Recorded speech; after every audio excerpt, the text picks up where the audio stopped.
नमस्कार, मी प्रभाकर लोंढे, खडतर प्रवास वर्तमानपत्राचा तथा खडतर प्रवास यूट्यूब चॅनलचा मुख्य संपादक तथा न्यू भारतीय टायगर सेनेचा संस्थापक अध्यक्ष तथा काँग्रेस ग्राहक संरक्षण विभागाचा प्रदेश सरचिटणीस। हे सांगायचं कारण काय आहे, आज जरा विशेष दिवस आहे माझ्यासाठी।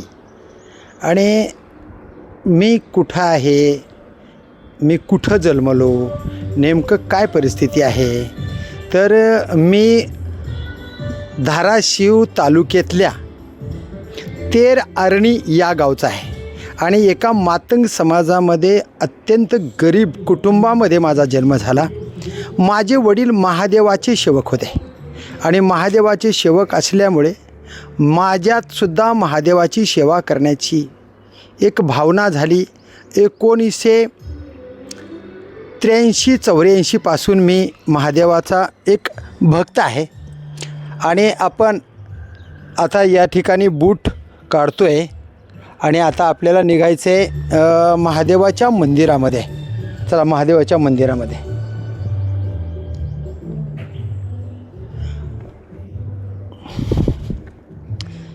हे सिद्धेश्वर वडगावचं महादेवाचं मंदिर आहे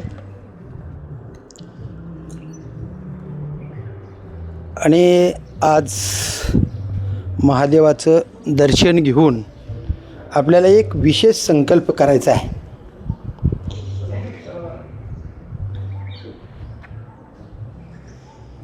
हे सिद्धेश्वर देवस्थान, सिद्धेश्वर वडगाव या मंदिरात आपण निघत आहोत। हे खूप दिवसाचं जुनं मंदिर आहे आणि या मंदिरामध्ये प्रतिवर्षीप्रमाणे यात्रा असते। खूप भाविक या ठिकाणी येत असतात आणि हे मंदिर तळघरात आहे। उतार चहू बाजूनं डोंगर आहे, इकडल्या बाजूनं वगैरे, आणि हे मंदिर या ठिकाणी वसलेलं आहे। आपण या मंदिरात येण्याचं कारण आजचं वेगळं आहे। संकल्प माणसाचा काय असावा, कशा पद्धतीनं जीवन जगावं, हा मुद्दा घेऊन आज आपण महादेवाच्या मंदिरात आलेलो आहोत।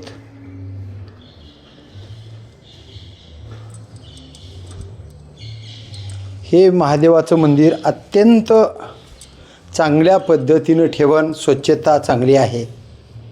या ठिकाणी सेवकसुद्धा आहेत, चांगल्या पद्धतीनं हे स्वच्छता आहे।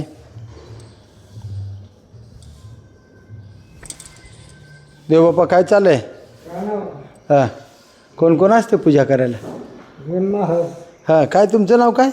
माझं बाळासाहेब कोळी। बाळासाहेब कोळी साहेब का?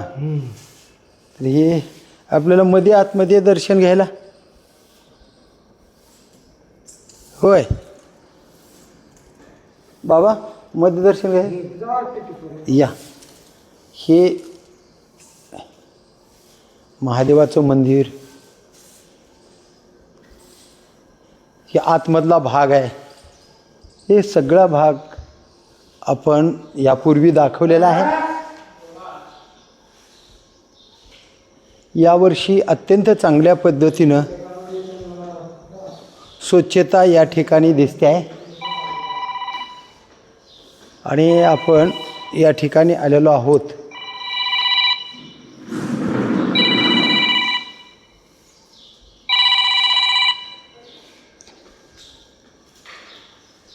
हे वडगाव सिद्धेश्वर आहे। अत्यंत स्वच्छता आणि टापटीपपणा या मंदिरात आहेत। हे बघा, इथं एक जुनी पुराणी विहीर आहे। ही विहीर मी पहिल्या व्हिडिओमध्ये दाखवलेली आहे। एकाच माणसाला आतमध्ये जाता येते। विहीर फार जुन्या काळातली आहे। बरी हेतू आपल्याला आज मंदिर तर पाहायचं आहे, पण आतमध्ये मंदिरामध्ये जाऊन दर्शन घ्यायचं आहे। या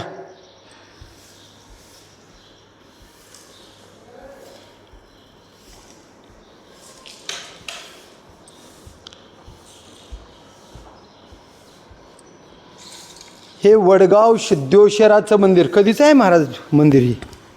ही मंदिराची काय राजाच्या काळातली निर्मिती आहे. कोणत्या राजाच्या? इसापूर नावाचा राजा होता. विसापूर नावाचा राजा होता. त्याची नगरी होती. बर हा. बर.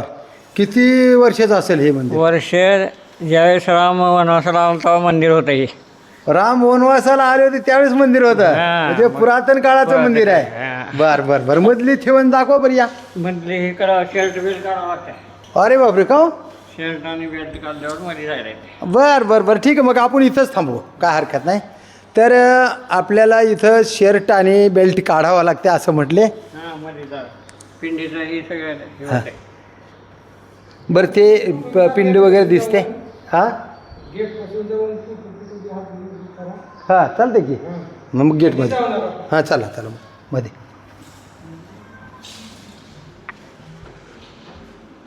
तर इथं भावी भक्त म्हणालेत मध्ये काय जाता येत नाही, पण तरीसुद्धा पिंडीचा फोटो वगैरे आपण घेऊया. अत्यंत चांगल्या पद्धतीनं हे सिद्धेश्वराचं मंदिर आहे. तर फोटो काढायचे. बर बर, उघडा उघडा उघडा. देवबाप्पा हे आपल्याला कुलूप उघडून देतात.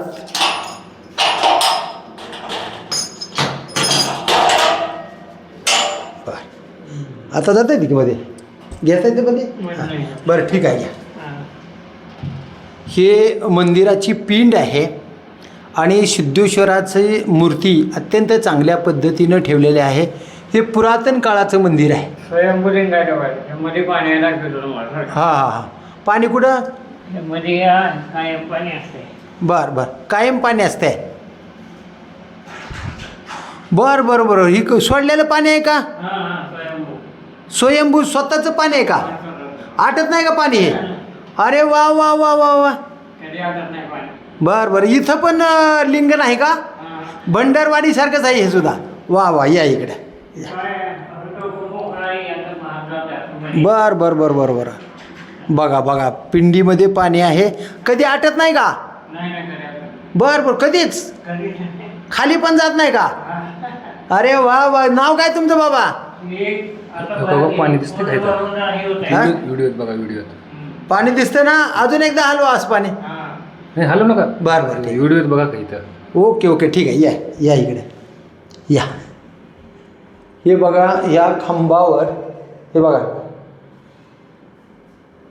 या खांबावर, या 4 खांबावर हे मंदिर पुरातन काळाचं कसं असेल हे शेकडो वर्षाचे मंदिर महादेवाचे आहेत.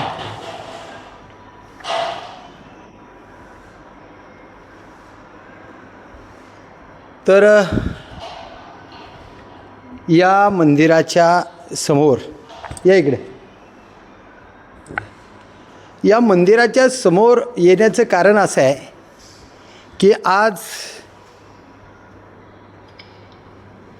या महादेवाच्या मंदिराला साक्षी ठेवून मी आज एक संकल्प करणार आहे की हे पत्रकारिता निपक्षपाती आहे आणि राहणार.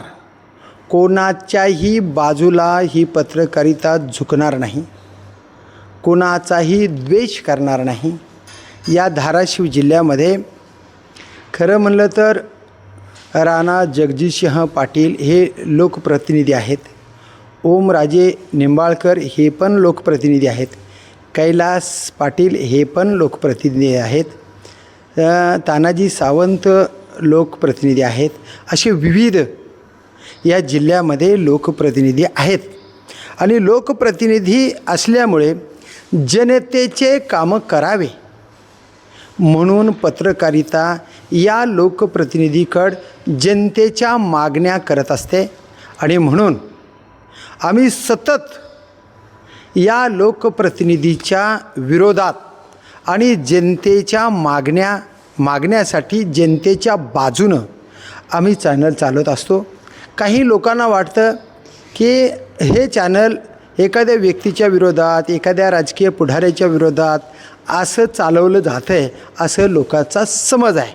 पण तो समज साप खोटा आहे. ह्याचं कारण असं आहे की साप खोटा आहे ह्याचं कारण असं आहे की आम्ही ज्यावेळेस बातमी करतो त्यावेळेस वास्तवाला धरून बातमी करतो आणि लोक काय म्हणतात हे आम्ही दाखवण्याचा प्रयत्न करतो.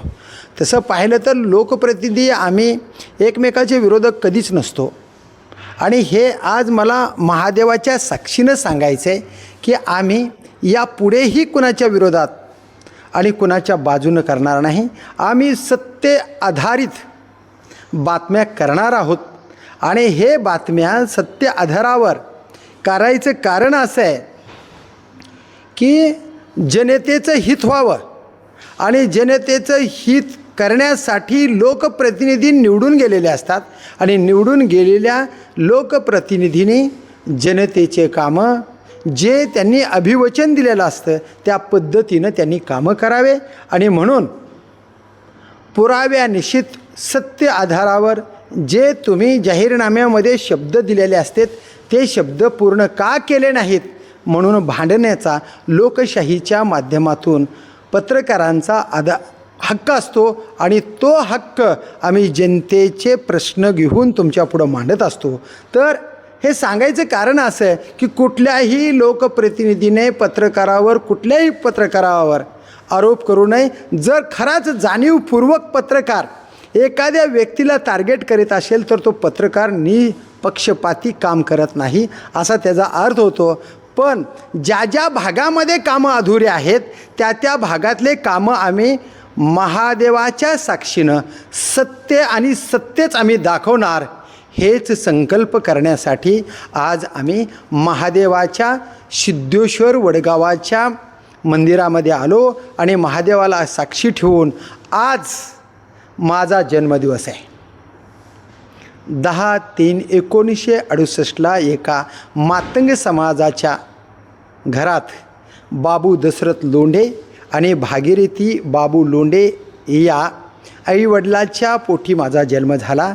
आणि एका मातंग समाजात गरिबीची परिस्थिती भोगत फक्त निष्ठा, कामावर विश्वास आणि काम करण्याची धडपड या धडपडीमुळे मी या आज पदापर्यंत आलेलो आहे.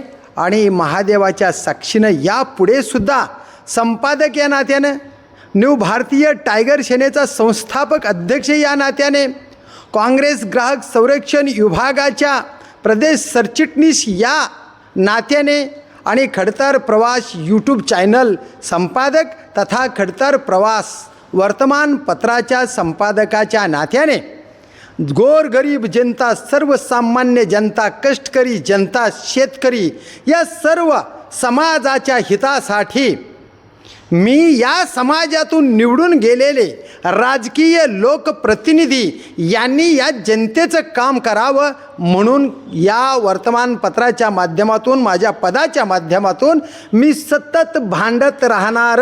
आणि विशेष मी जरी काँग्रेस पक्षाचा सदस्य असलो तरी मी काँग्रेसमध्ये पत्रकारिता येऊ देणार नाही आणि पत्रकारितेमध्ये काँग्रेस येऊ देणार नाही.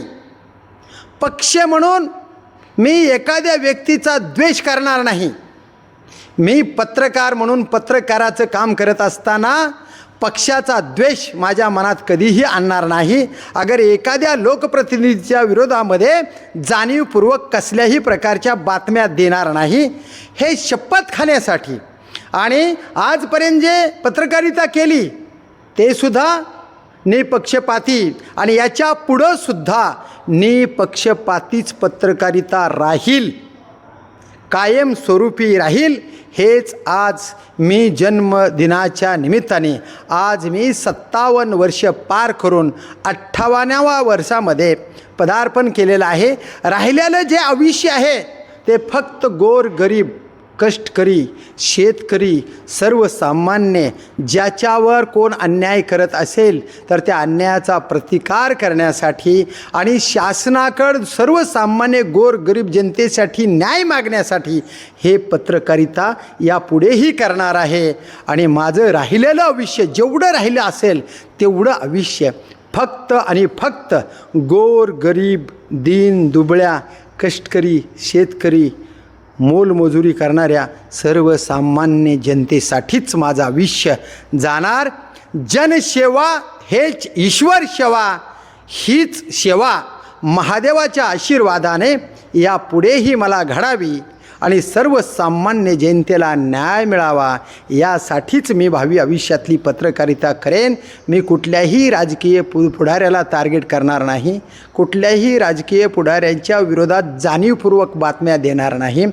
जे लोकशाहीच्या माध्यमातून आपले अधिकार आहेत ते अधिकार सर्वसामान्य जनतेला मिळवून देण्यासाठीच काम करेन.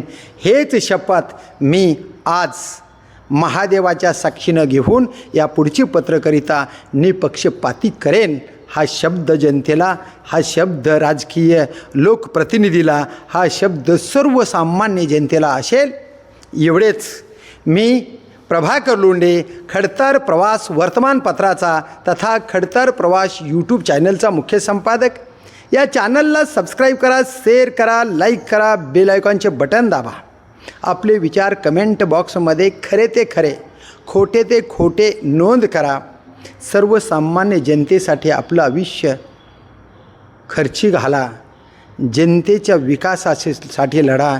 कारण या पृथ्वी तलावर आपण किती दिवस जगणार आहोत हे कुणाला माहीत नाही. म्हणून आहे तोपर्यंत सर्वसामान्य गोरगरीब जनतेच्या हिताचं काम करावं, एवढीच अपेक्षा. धन्यवाद. धाराशिवकर. जय हिंद, जय महाराष्ट्र. हर हर महादेव, हर हर महादेव, हर हर महादेव, हर हर महादेव, हर हर महादेव.